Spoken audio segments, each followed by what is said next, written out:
And we are here for our 11th webinar, The Last Mile Cracking the Code on Sales and Distribution. My name is Jim West. I'm the Associate Director at BioTools Innovator, and I'm excited today to introduce our panel, who's going to be speaking with us about this topic. And so we've got David Soper at Revvity, formerly BioLegend, I think till they were acquired. We have Eric Mayton at Cirillo, a alumni from last year. Excited to see Eric and the progress he's made in this last 12 months.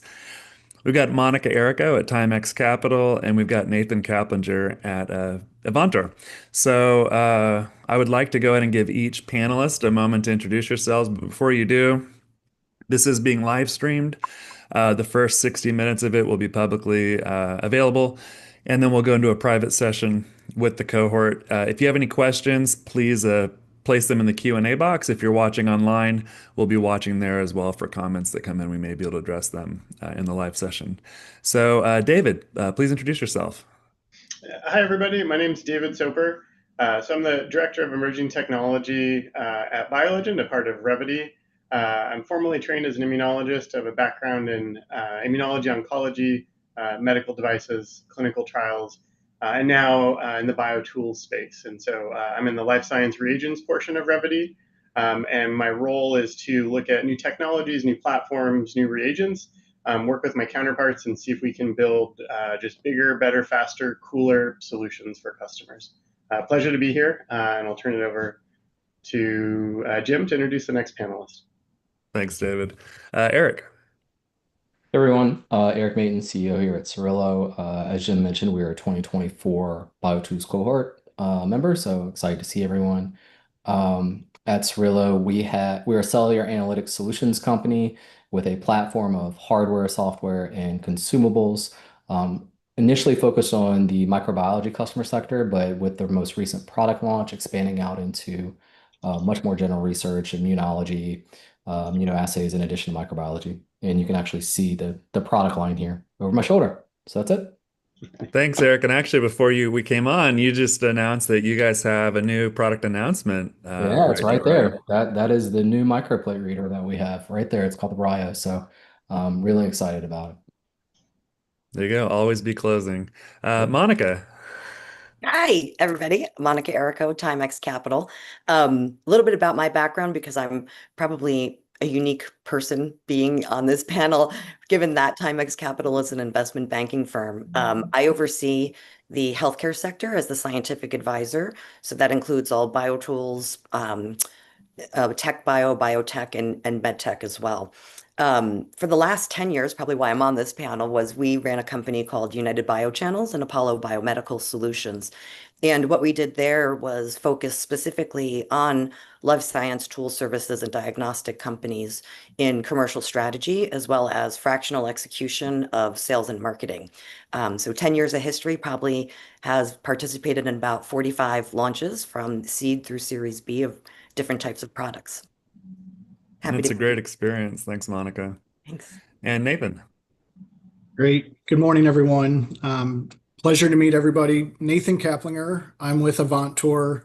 Have spent the last 21 years with Avantor, last 13 leading our commercial sales here in the US.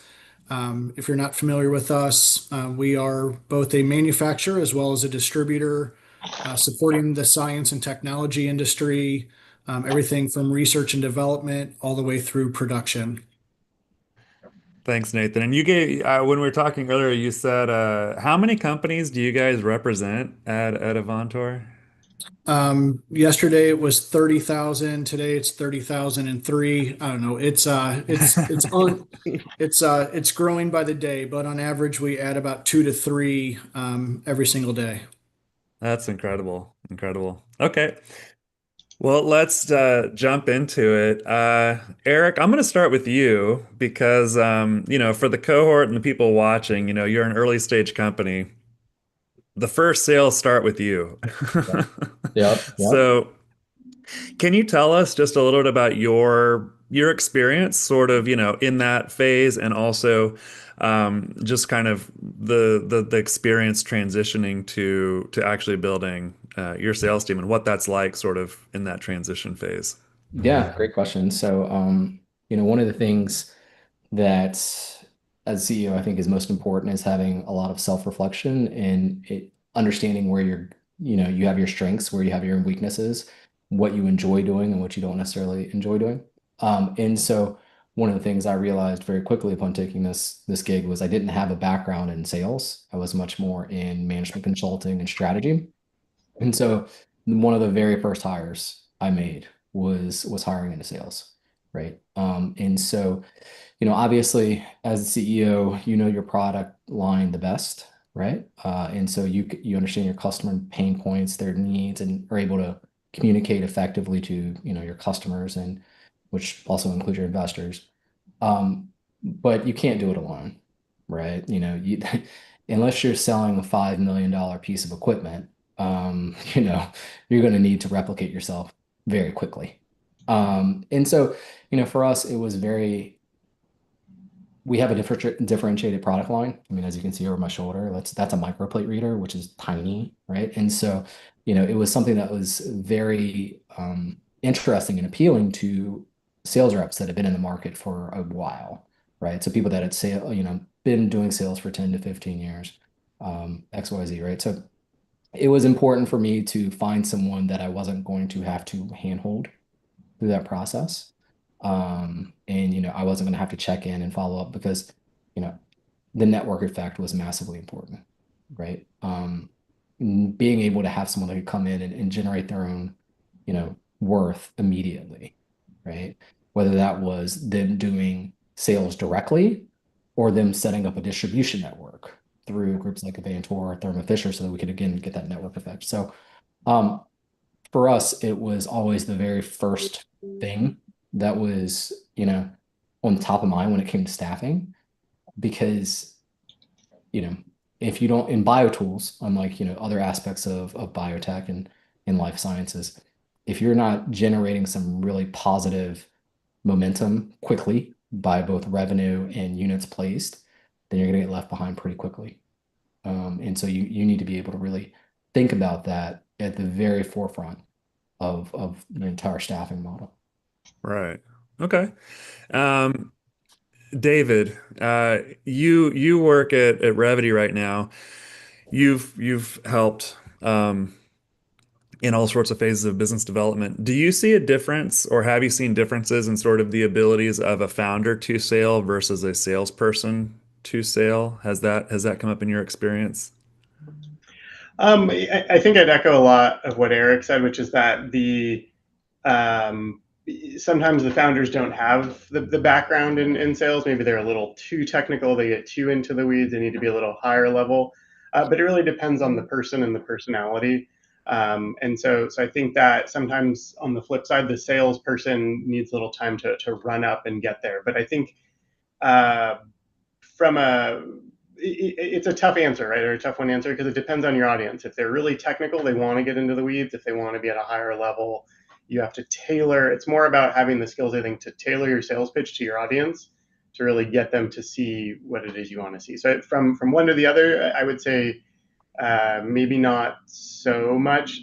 Sometimes I see the sales team is a bit more focused on solution orientation or solution for the customer than maybe the CEO is sometimes just our technology's cool, don't you like it? So Gotcha. Monica, if you're building your first sales teams and they're going to mature over time, what are you looking for in those first key hires? And are you looking for a sales director? Are you looking for like a business development rep? What are you kind of looking for Yeah, it's a at great that question. early stage? Great question. Because it depends on the technology itself.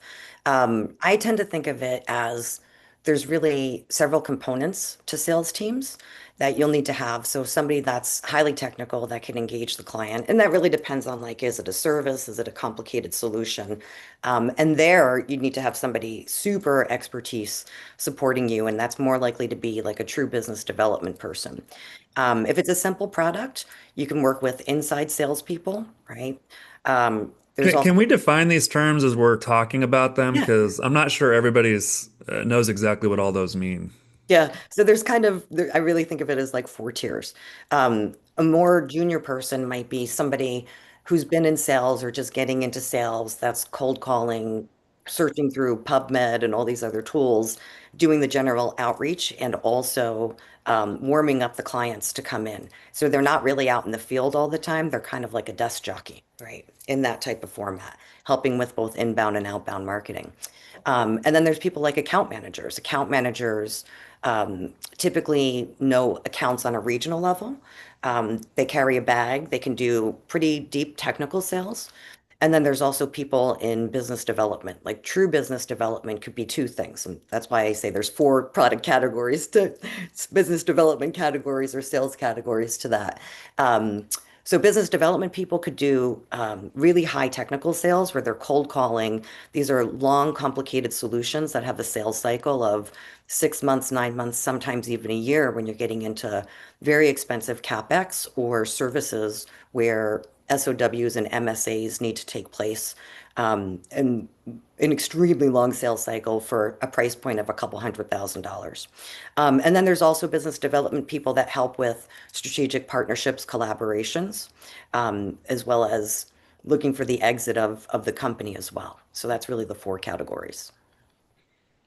So I didn't hear you say manager. So it sounds like the CEO should probably be the manager in these That's early. tough. Yeah, I typically that's what happens, right? It's either the CEO or the CSO that has the most knowledge about the product and the workflow and how to get a customer through an evaluation of a technology without it becoming a dissertation. Super important. And I often say it's not unreasonable for a CEO to be doing most of the sales, particularly for software companies and deeply technical service types of projects coming on board. On the tool space, I see more when you're launching to your early adopters in like a technology access type of program or establishing your first KOLs. But after that, I'm going to say it gets a little creepy if you're a client and you're actually having to talk to the CEO every single time you need to get a quote for something or pr purchase purchase a new instrument, consumables, etc. There's better people served for that. Right. Thank you. Nathan, um, you guys work with a lot of various sizes and stages of companies.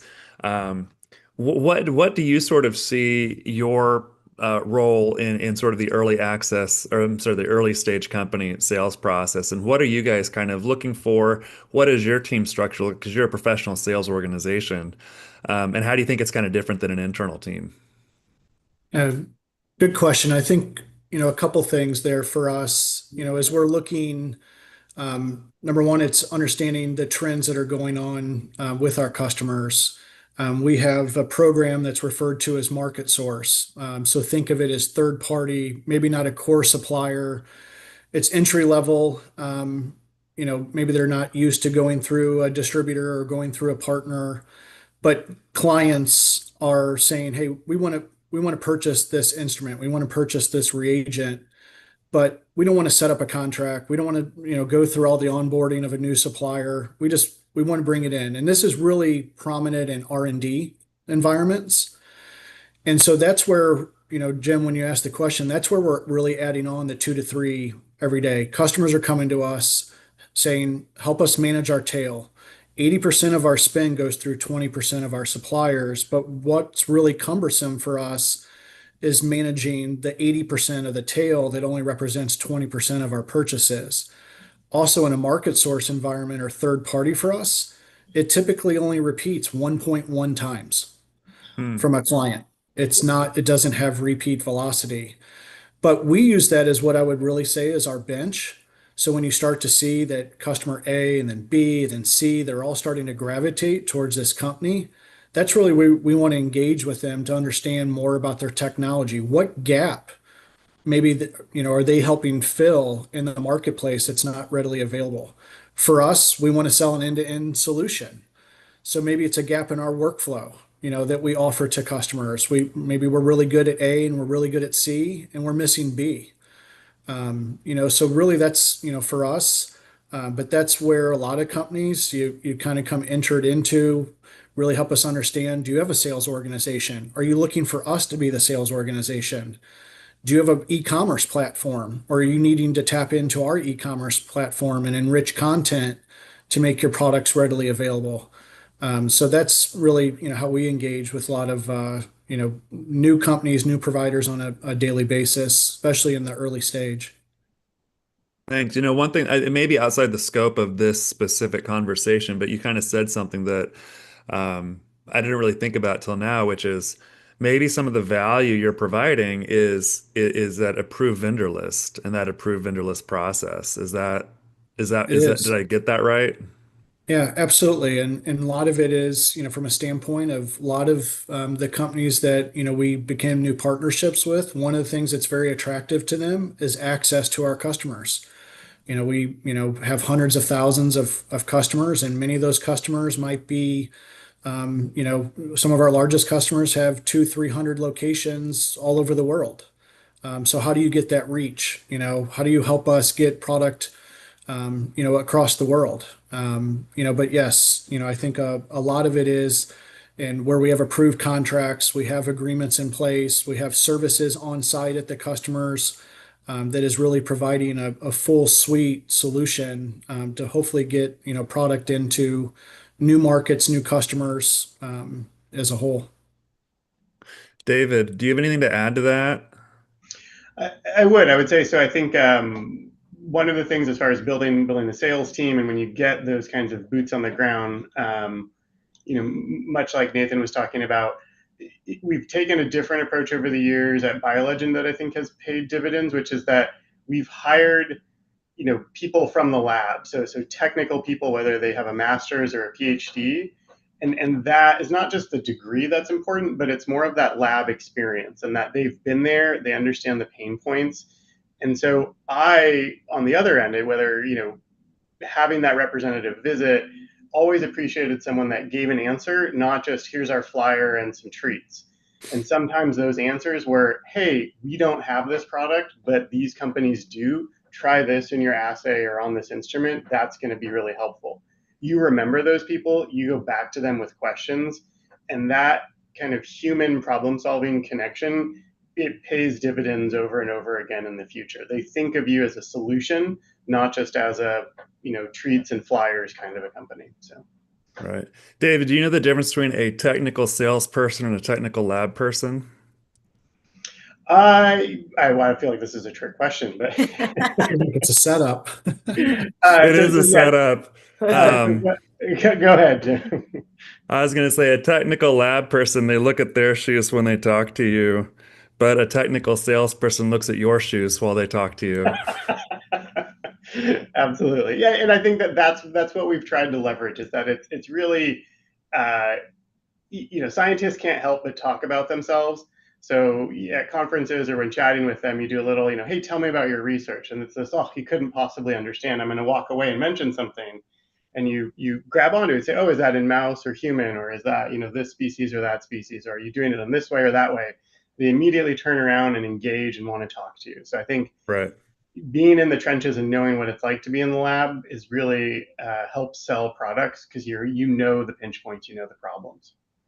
And at Revity, I know at small companies for sure, but the sales team, they're also that frontline customer service as well, right? Is that true for you guys?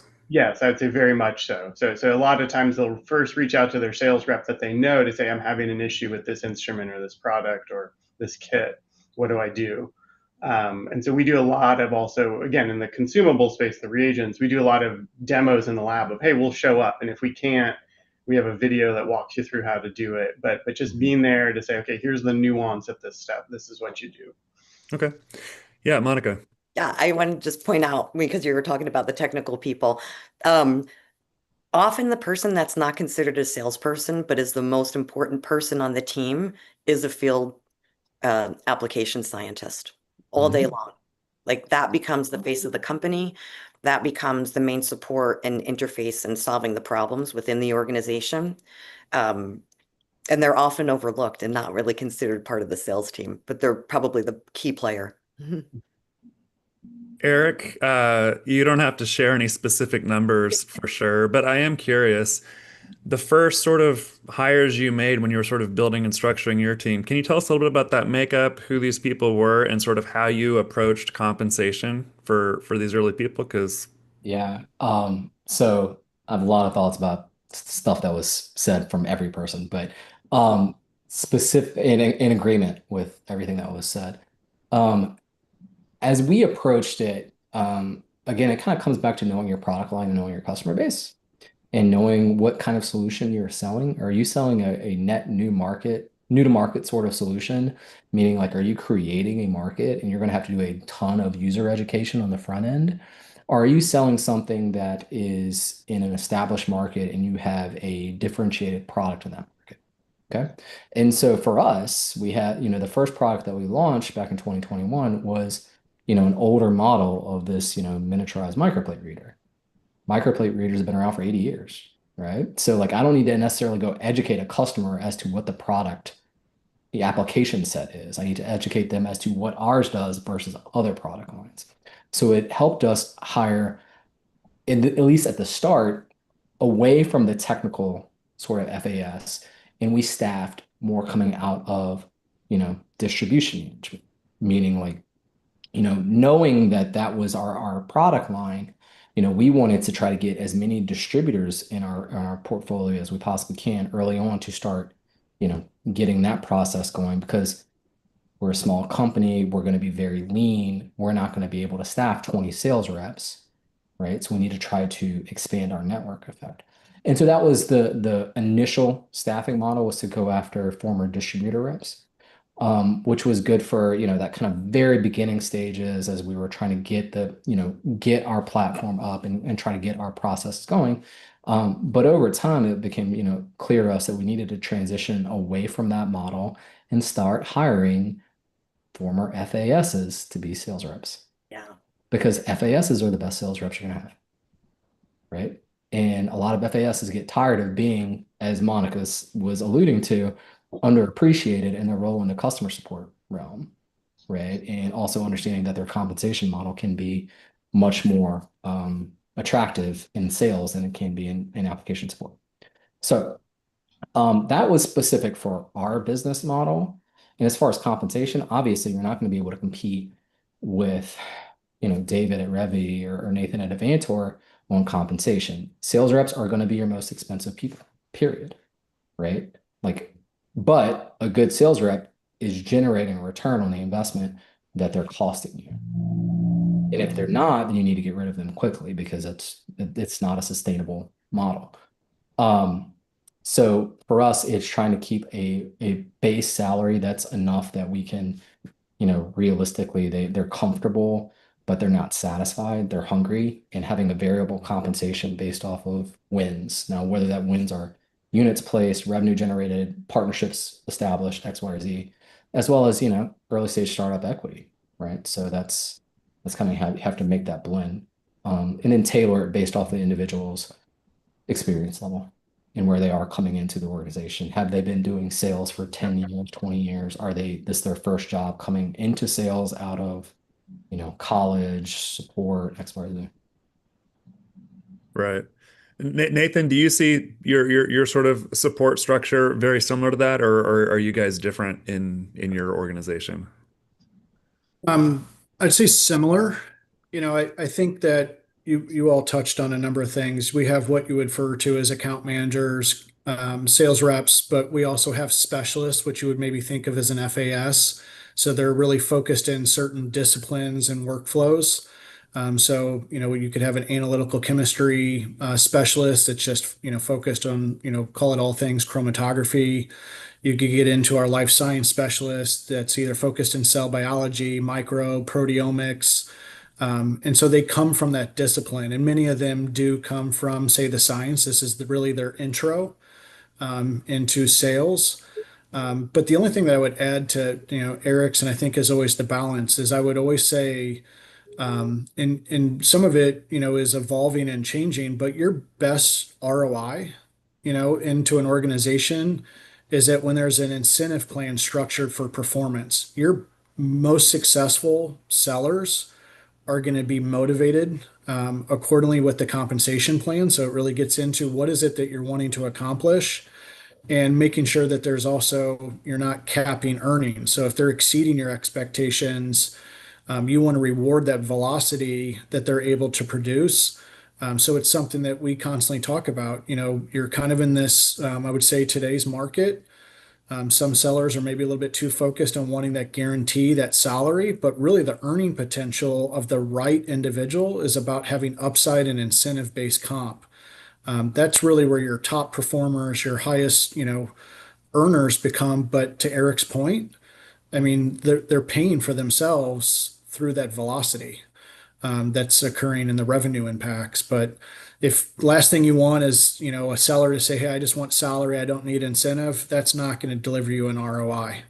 Right. What's their motivation, right? So I think that part of being a sales professional my whole career, it's that paranoia of knowing where that next check is. You need to be motivated to go earn and to succeed. Yeah, it's a Gotcha. massive red I have flag. one comment on that. And to also in incentivizing the salesperson, the plan has to be achievable.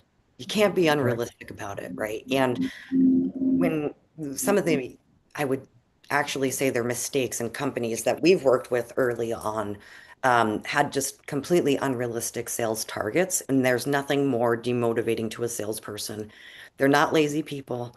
Um, they take a lot of ego padding along the way, right? And so if it's not achievable or you see that they're not performing, there's something broken in the process, and you have to take a step back and look at that.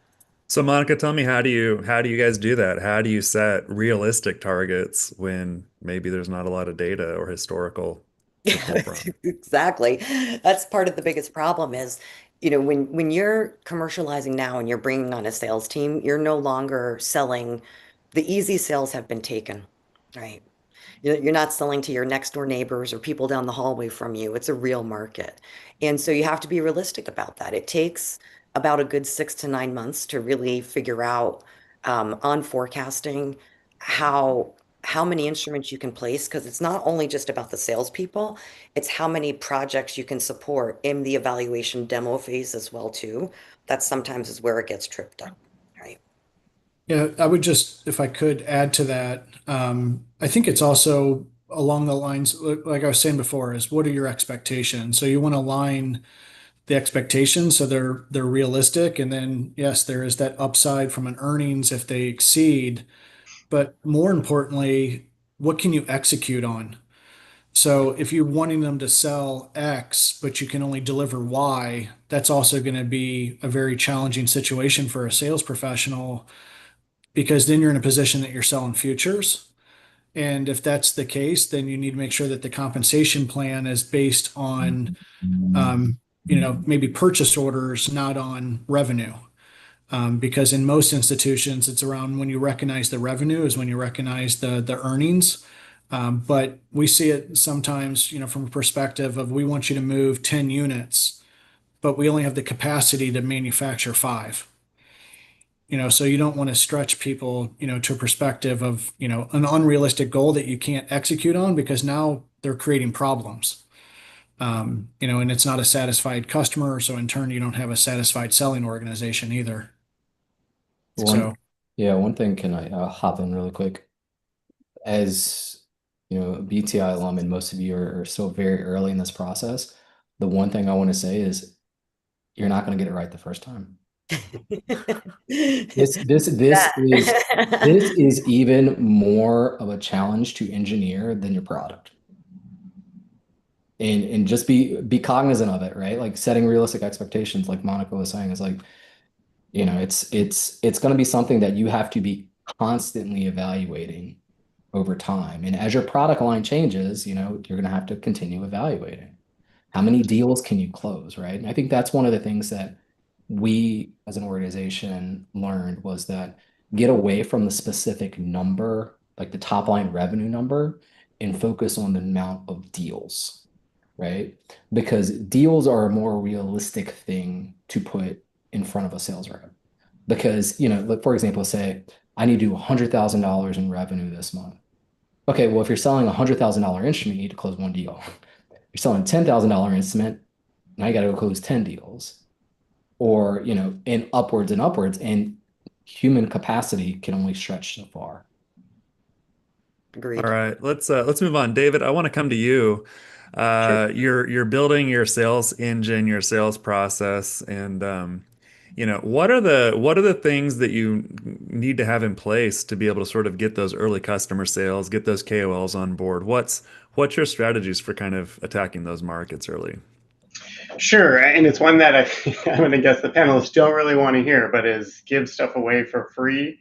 Or so if it's a very expensive instrument, I understand you can't do that. Set up a relationship where maybe it's a long-term loan, the option to buy in the future. If it's a smaller device, if you can place some for free, that makes a big difference. In the consumable space, in the reagent space, you try to give away as much as you can Are you talking because about the razor blade model there? You the you razor blade model, give the because tool you away. want to demonstrate that it's works. So again, if it's a totally new market, maybe you can give away a little less. But if you're going against entrenched competitors, why is yours bigger, better, faster, or less expensive but provides the same solution? And so we find that working with KOLs is really helpful because your app notes that you generate are great, but they come from the company. If you can place an instrument or allow someone access to an instrument or give reagents to a KOL and they present it in a webinar with you or an abstract or a poster or at a conference, that's huge because it's a real world solution. It's not just you trying to sell your product. It's this KOL demonstrating, hey, I use this product this way. And that's very powerful. That's when you get a lot more listeners and a lot more ears saying, oh, it's interesting. I hadn't thought about that. The So way you position that though, I want to be careful. I think, you said give it away. You're still charging something. You're charging marketing experience and testimonials. It's not money, but you're still yeah, charging something. so it's a collaboration. It's not just here, take it and run away, but say, hey, if you like this, I'm happy to give this to you for free or place it with you for a while so you can explore it, you can test it.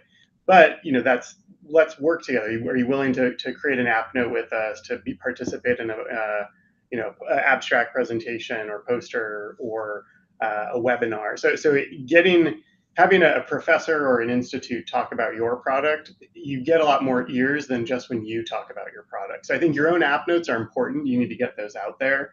But having it in KOL hands, having them demonstrate it in their lab, in their research, you get just a bigger audience and people think, huh, I haven't heard of that tool before. That's really interesting. I'd like to look into that more. I I have a comment on that though, because devil's advocate, I don't like to give anything away for free.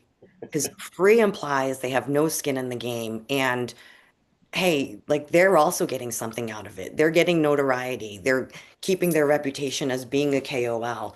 I think it's fine to place an instrument, but charge them on consumables. You can give them a discount, right? Because sometimes if they don't have that skin in the game, they're not motivated to spend as much time and focus and get this project over the line. Same thing in a demo situation, right? Even if you put an instrument in for free for 30 days, try and get a conditional PO or something in consumable order or something like that. And the second reason why that's important is depending on how big the organization is, you want to go through the procurement process fast, especially if you've got an expensive tool box that's reading the biology on the back end, right? Because you could get tripped up in getting through that registering and getting into procurement. Right. I would add too that we use a metric and we have for some time that again different in necessarily instruments versus reagents, but we look at Google Scholar and look at publications and the number of times your name is mentioned over years. It's essentially free advertising because when someone reads a paper, they go, "How did they do? Oh, they use these reagents. Okay, I can buy those and Mhm. then look it up." So those publications become advertising in and of themselves. Publications are your number one traction point Absolutely. All day because long. you had nothing to do with it. Mhm. So that kind of leads me into our next topic, which is kind of marketing and positioning. How do you help drive your sales? And this question comes from the cohort, but really like how should early stage companies balance inbound versus outbound tactics? And I mean, as someone who's done it too, I mean, there's nothing better than inbound sales. True that. Um, so Yeah, how should an early company kind of how do you build a strategy to start sort of, you got to probably do both, or inbound's maybe the long term, but you got to kind of do both. So how do you guys kind of go about that? Eric, do you want to start? Inbound's incredibly hard and expensive when you're early. Like inbound is very hard, outbound, you don't have any brand recognition right now. Like until you have those traction points, until you have those publication points, until you have that word of mouth, it's really, really challenging. So I'll give you an example. For us, we've tried Google AdWords 3 different occasions, right? And had zero success on every single occasion and spent a significant amount of capital on it, right? You have to also understand what are the right inbound techniques for your product line. So outbound for us has been the most successful, and especially in the first, 4 years of commercialization. Now that our brand has been out there for a little bit longer, we're getting inbound a lot more frequently than we had been in the past. Um, but trade shows, expensive but valuable. Outbound marketing campaigns, not very expensive but extremely valuable. So Nathan, what about you guys? You work with these companies. You're looking for these things. What kind of collateral? What kind of things are you guys looking for as you're looking to represent a product and help take it to market? I think, ultimately the more data that's available. So we talk a lot about white papers, things of that nature that kind of, get into the proof of concept. That's ultimately there. Trying to understand what end markets that they are successful in. I think especially with smaller companies, where I've seen the traps is you try to be all things to all people, and you need to focus on being really good at less. So, ultimately kind of establishing that brand recognition, that credibility, the repeatability in that market that maybe you entered, and, how do you get wider in that market before you start trying to jump around to new end markets that you might desire. So I think that those are some of the things that, we would think about. And how do you, as an organization, educate customers? I mean, especially for like new products and stuff. What's that look like for you guys? Because it's super hard to educate anybody about anything. These days. It's a lot of outreach. So of course, for us, the web is critical. It's your 24/7, 365 representation that's ultimately out there, hosting a lot of webinars, attending a lot of conferences, trying to essentially, once again, kind of get in those end markets you want is being able to do seminars in those, get referrals. You need to get as many referrals as possible, recommendations, especially if you're placing instrumentation or something of that sort.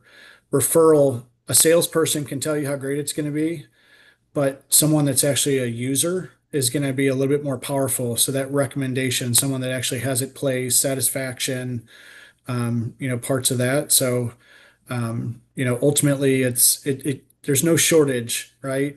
Eric talked about we pay a lot for Google ads. You pay a lot, to be able to reach in many different, forums, but you got to find the ones that are a little bit more effective. But some of it gets into who's your end market, who's your consumer target, where are they at? And that's where ultimately you want to make sure you don't want to have all these bells and whistles, but it completely is delivering no value or any medium for it to be received. And I would add to that, a great point, Nathan. I think is again an approach that we've always taken at BioLegend, where we're continuing in Revvity, is target academia. If you target academia and you get those academics, a lot of people try to avoid that and say, I'm just going for biotech, I'm going for big pharma. If I go for academia, those people move on to a postdoc to become a professor. They move on to pharma. They move on to biotech. If they're used to your solution, they will pull that forward with them, and that helps spread the word and increase your market size. Agreed.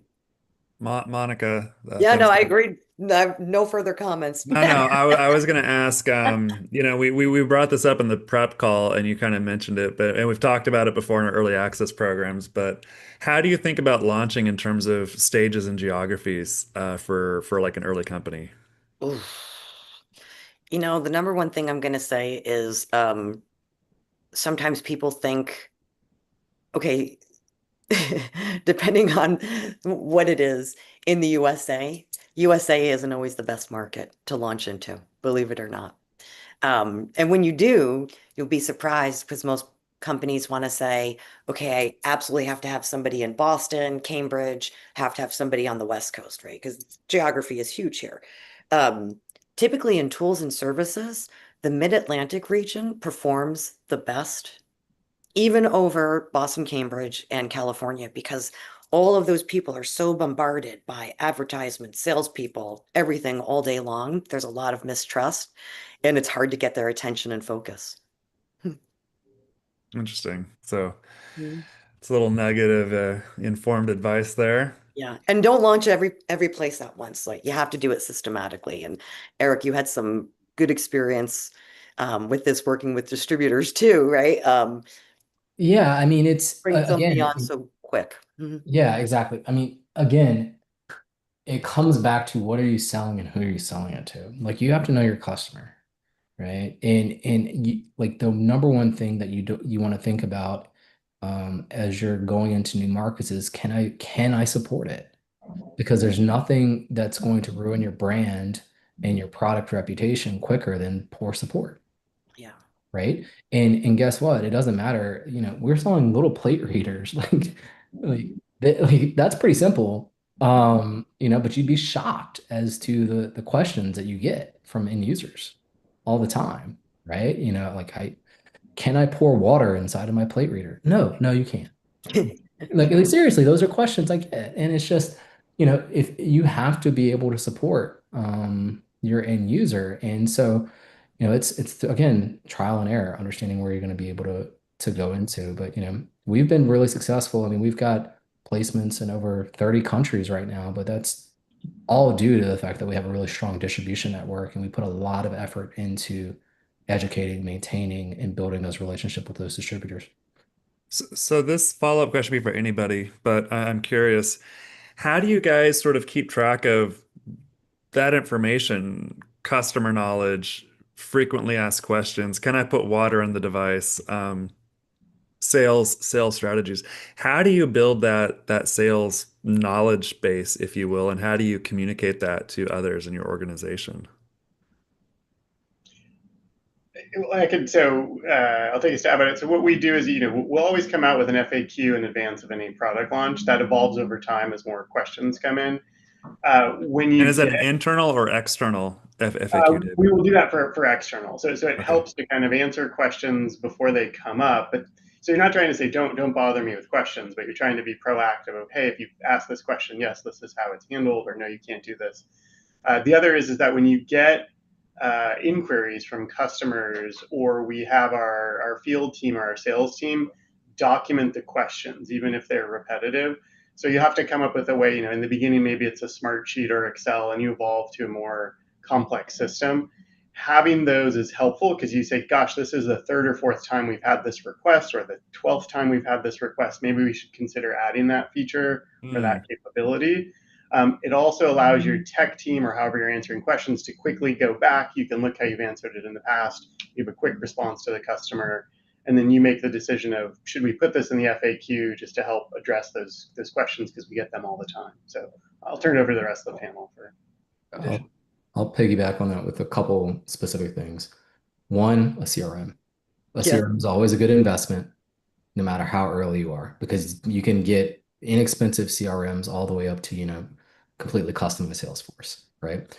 And, once you get past, one person or two people, meaning internal people, your Excel sheets aren't going to work very much longer. Your Airtables are not going to work very much longer, right?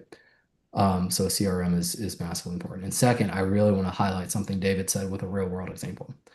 So through our CRM, customer support, education, again, all this other stuff from users, after we've gotten about a year or two of commercialization, products are out in the field. We look at our support tickets that come in.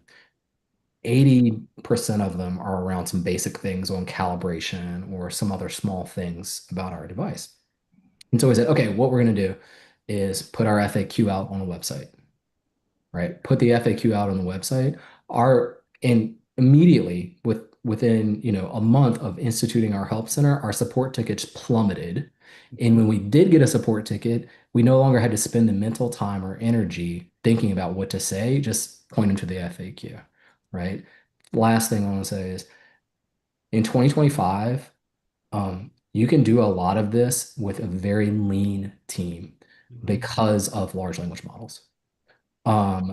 If you've been learning about your customers and learning about some of the general, support challenges that you have, you can build your own large language model very quickly and efficiently and be able to scale that mechanism very rapidly. Eric, that really flows well into a future webinar in a couple of weeks on AI for organizations. We may have to invite you back. Sure. I use it every day. Yes. That's great. Okay, so Monica, in terms of we talked about kind of strategies, markets, things like that. Are there any mistakes that you see companies make over and over when they're sort of building out these sales processes, these first sales teams? What's what's the mistakes everybody's making that we need to know about and Question two. learn from? Yeah, I'll tell you the number one mistake that I see is, and it goes back to even what Nathan and David and everybody has been saying, is being too unfocused, right, in your applications. And what I often see is like the kiss of death. You support an application that a customer developed in the field, but you don't know how to replicate that data. And then you go out in the field and you're promoting it, you start getting traction, and you end up, your sales team will just implode immediately.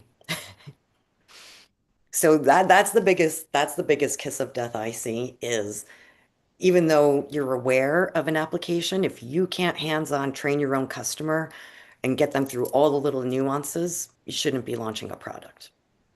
And because of that, I've seen, I mean, gosh, so many companies go down, or we've had to actually pull a product off the market and redevelop the application, or in cases we found out we just didn't know enough of the biology and the company just went down, closed the doors. We've taken the approach of on our website, we only put data that we generate. Yeah. We can put links to publications, but unless we have, to Monica's point, replicated that in-house or participated in the generation of that data, we don't say that it's absolutely capable. We can say, yes, people are using it in a variety of applications. Here's some publications. But like you said, if you sell that hard and it can't be reproduced, you've lost a lot of customers and damaged your reputation. Yeah. Kiss of death. I love that. There's so many stories out there about a product that difficulty replicating because of some random undocumented thing that had a huge impact that nobody knew about that factor. So that's good advice. Okay, so let's go to you, Nathan. I'd like to talk more about kind of distribution, which you're right up there for. When should companies approach you? When's the right stage? What kind of things, kind of stage should they be at for you guys to sort of be at a stage you can get involved and want to support this company? You need to see a certain amount of traction or sales or customer discovery or product development. What are your sort of metrics that you're kind of looking for? Yeah, And then great I'll bring it to you, question. David, next. Yeah, and I want to build off of what Monica was saying too, because I think it ties into this question, which is make sure that you have post-sale support in place. A lot of many companies can sell, but not many can execute from delivery through installation, through any type of customization or troubleshooting, things of that nature, because that ends up being the kiss of death too, right? Then you're talking about a return, or you're talking about you're not going to have a customer for life. You're not going to have that referral, things of that nature. So definitely having that sales process in place, but more importantly, having that post-sale process in place. When we're looking to bring on companies, we're not looking to bring on problems, right? And so ultimately, our suppliers, our manufacturers end up becoming an extension of our reputation, right? So as they've gone through our toll gating processes and making sure that we're going to do our due diligence to make sure that we're bringing companies that are on board, we're going to make sure that the data that they have is also real, right? Because it also opens up risk, for us as well. But also we want to understand that full sales cycle. We don't want to burden our sellers, with, same thing. We don't want to burden them with a bad sales experience that they don't get the technical support on the front end, or maybe they don't get the install through troubleshooting on the back end, because ultimately the end customer is always going to come to us. And then that customer is relying on us for this one widget and 1,000 others. So ultimately it's kind of that repetition. So I think just making sure that you have a really sound operational process in place to be able to support the sale, which is why I was talking earlier about, you know, we want to make sure that you have the manufacturing capacity or you have the supply chain, things of that nature. So if we go out and create a demand for you, are you going to be able to deliver on it? And then are you going to be able to fulfill the expectation of your product? And then should something go awry, are you going to be able to support it on the back end? Because I commonly say, I think, many will say a lot of people can sell, but not a lot of people can service.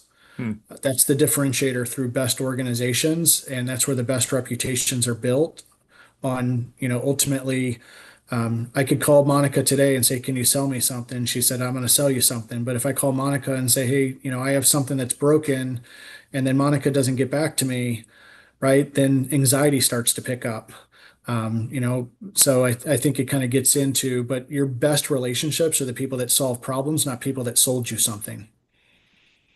I was gonna say, yeah, I think Monica could sell you something if she wanted to. So, Oh, I'm absolutely.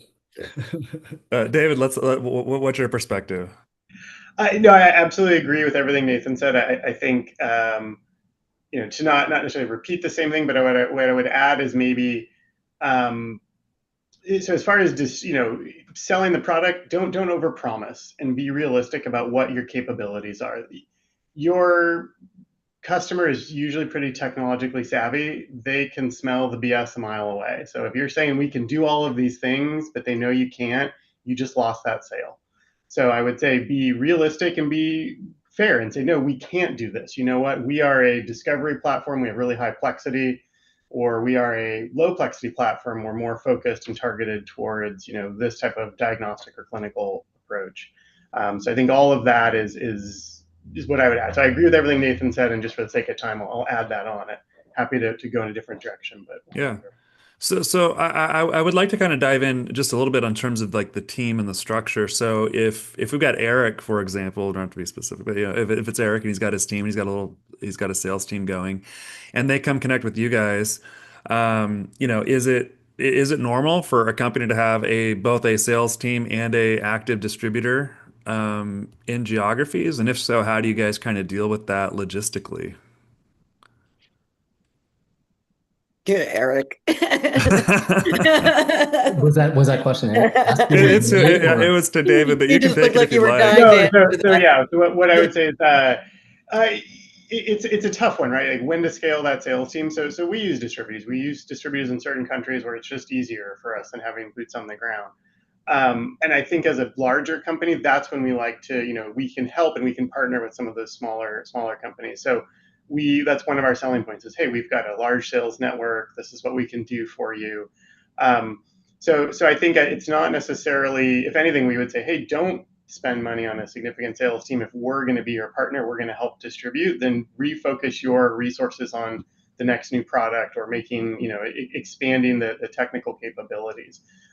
We don't see it as a distraction because we've been there. We say, yep, we know it's challenging to build a sales team. And for us, again, in the reagent space, we can do, it's usually, is it your label on the product? Is it jointly labeled or is it our label on the product? It's usually the last two, right? Because the company wants to get their name out there. So we either want to have our name on it, but we're also open to, powered by or manufactured by, or we work together and co-sell that. But I think if you've got a sales team and we've got a sales team and they're in the same jurisdiction, that gets a little sticky of, who's promoting it, who's pushing it. So we try to not say stay out of it, but it's more of where will we each focus our energies so we're not overlapping and trying to compete for customers. Gotcha. Eric. channel conflict. You're talking about channel conflict, right? And so there's a couple of things I would say as a CEO of a 10-person startup, right?